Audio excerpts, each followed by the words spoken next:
السلام عليكم ورحمة الله وبركاته متابعينا الكرام. أعادت بنا مسلسلات رمضان التي تتكلم عن الثورة السورية، عن بداية الثورة السورية وخاصة فترة المظاهرات.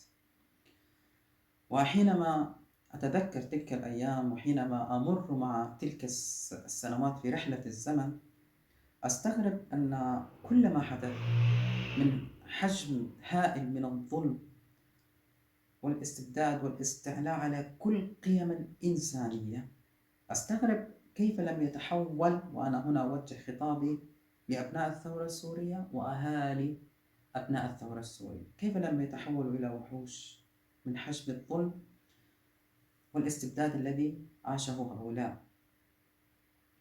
حينما حدث ما حدث في الساحل والسويداء من انتهاكات، أنا شاركت أكثر من مقطع تكلمت فيه عن تلك الانتهاكات، ولكن الغريب الآن الكل يحب أن يطوي صفحة 14 سنة، وربما أصبحت كلمة 14 سنة مؤلمة للبعض. لذلك يجب علينا أن نتكلم في الأيام، بما أنهم المأساة تبعهم استمرت 3 أيام في كلا الطرفين، ونتكلم عن 5100 من العذاب والظلم بأقصى أشكاله.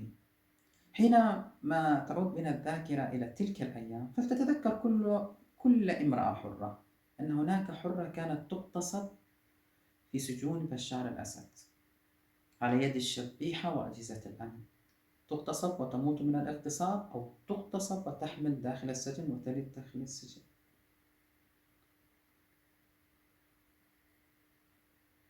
يعني المعنى كلما مارسه النظام المخلوق من جرائم، إن كانت الموت بالقصف أو حتى بالسلاح الكيماوي أو حتى موضوع التهجير، كله رحمة مقابل من يقع بين أيديهم، من يقع أسيرا بين أيدي هؤلاء الوحوش الذين لا يعرفون رادعا خلقيا ولا رادعا دينيا. هؤلاء لا يعرفون الله ولا يعرفون معنى الإنسانية. هؤلاء كانوا يعبدون شخص اسمه بشار الأسد، ويعبدون من قبله أبوه حافظ الأسد.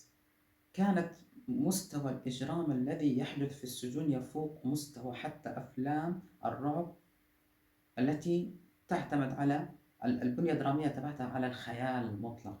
أن يتمنى الإنسان الموت، أن يرى في الموت الخلاص، أن ترى الحرة في الموت الخلاص، أن يرى الحر في الموت الخلاص. كل هذه الأشياء مرت على أبناء الثورة السورية، والذي منعنا بصدق أن نكون وحوش، أن نتحول لهذا الشكل المرعب الذي يبني كل فكرته الأساسية الآن على الانتقام، هو خوفنا من الله عز وجل ومعرفتنا الحقيقية لله عز وجل. لذلك لا نمضي في طريق اسمه طريق الانتقام، ونعلم أن البريء بريء والقاتل قاتل، مهما كان دينه، مهما كانت طائفته، مهما كان عرقه. ولكن أنا أستغرب ممن يريدون أن يطووا هذه السنوات، أن يطووا 5000 يوم، 110 ما بدنا إياهم، 5000 يوم من التهجير والقتل الذي عاشه الشعب السوري، خاصة أبناء الثورة السورية. ونتكلم عن أيام، 3 أيام في الساحل و3 أيام في السويداء. وعلى الرغم من ذلك أنا قلت نحن ضد الظلم مهما كان نوعه، وضد الظالم مهما كان.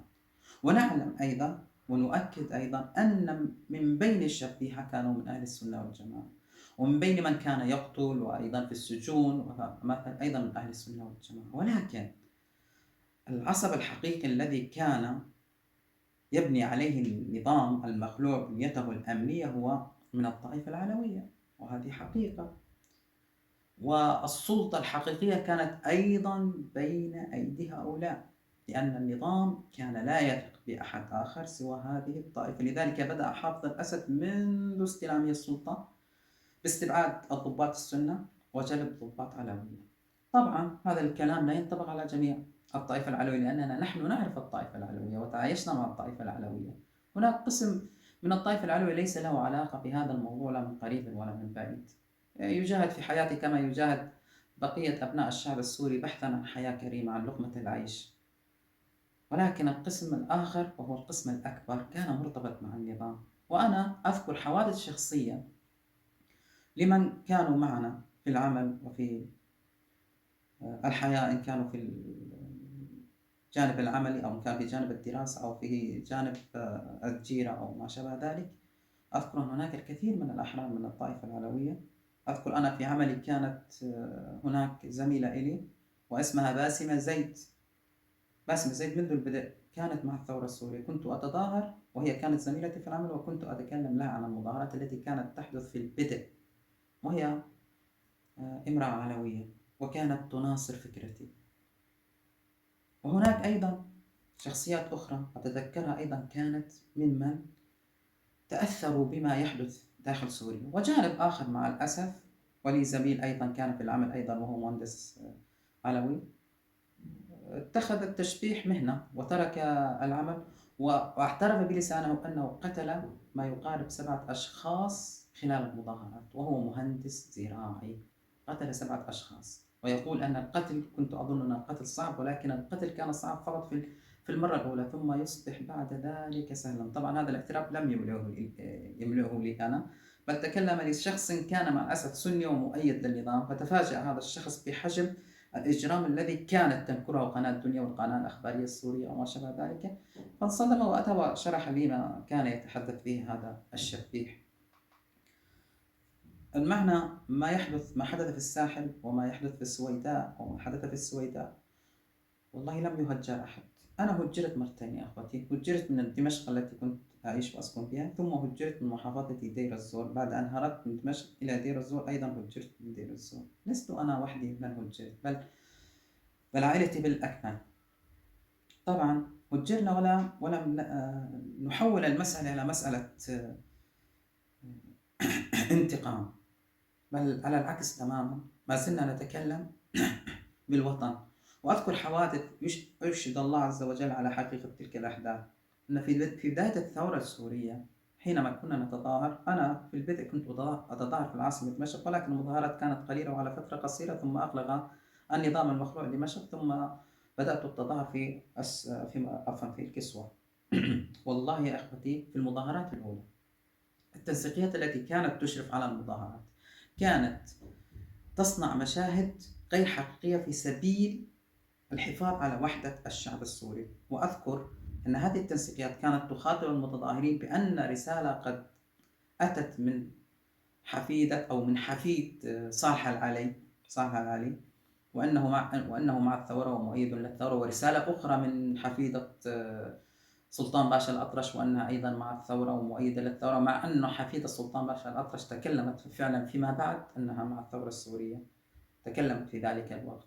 ولكن الرسالة الأولى من حفيد صالح العلي كانت ليست حقيقية، بل كانت التنسيقيات تعمل على نشر هذه الأفكار حتى تحافظ على لحمة الشعب السوري.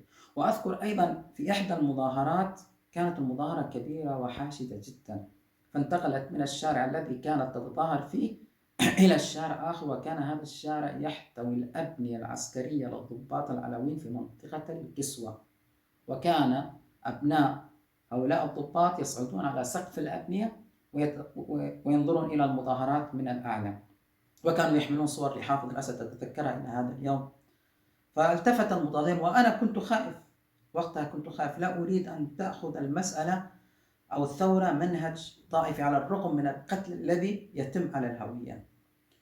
فكانوا يحملون صور لحافظ الأسد، فبدأ المتظاهرون ماذا يهتفون في ذلك الوقت حتى يعرف الشعب السوري كيف كانت الثورة السورية وما هي فكرة الثورة السورية ومن شد الثورة السورية إلى طريقة طائفية. هذه المسائل التي نتكلم فيها كثيرا هذه الأيام. كانوا يهتفون بصوت واحد، أكثر من 20,000 متظاهر: يا علوية أنتم منا، انزلوا لعنا. أتذكرها حتى اليوم. وأتذكر أيضا أن من كان يحمل صور حافظ الأسد من أعلى المباني أخفاها خلف ظهري بعد أن سمع هذا الشعار. لذلك مع الأسف المجرم الحقيقي كان بشار الأسد، ومن كان يرتبط مع بشار الأسد كان يوجد مع نظام بشار الأسد من كل الطوائف ومن كل الأديان ومن كل الأعراق، هذا لا خلاف حوله. ولكن كانت الأصل الأساسية التي يبني عليها النظام، آلة البطش تبعه مع الأسف، كانت تعتمد على الطائفة العلوية. فلذلك نحن نؤكد رغم كل ما حدث، لا يمكن أن يؤخذ بريء بجرية ظالم. البريء بريء وأخو لنا في هذا الوطن، ولا نبحث عن انتقام أبدا، ولكن نبحث عن العدل. من قتل في السجون خاصة، من كان يقتل في السجون ويغتصب في السجون، هؤلاء يجب أن يقتلوا. وأنا تكلمت من قبل وأقولها الآن، من كان يقاتل كعنصر في الجيش، جيش مقابل له، إن كان الجيش الحر أو باقي تشكيلات الثورة، لا يحق لأحد محاسبته، لأنه قتال جيش مع جيش. لكن نتكلم عن من كان يقتل المدنيين، نتكلم عن المخبرين الذين كانوا يكتبون التقارير في حق المدنيين، وكان مع الأسف يقعون أسرى في سجون الظلم، سجون الرعب، يعني سجون الوحشية التي الموت مقابل دخولها رحمة. نتكلم هؤلاء كانوا من كل الأجناس.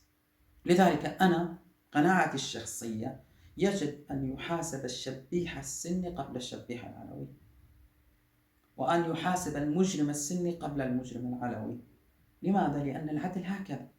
ربما كان لدى العلوي مبرر ما يجعله ينتمي للنظام، ربما كان يقتنع ويؤمن بنظرية النظام، نظرية استلام أهل السنة للسلطة، سيذبحون ويقتلون ويفعلون، ربما من جهل.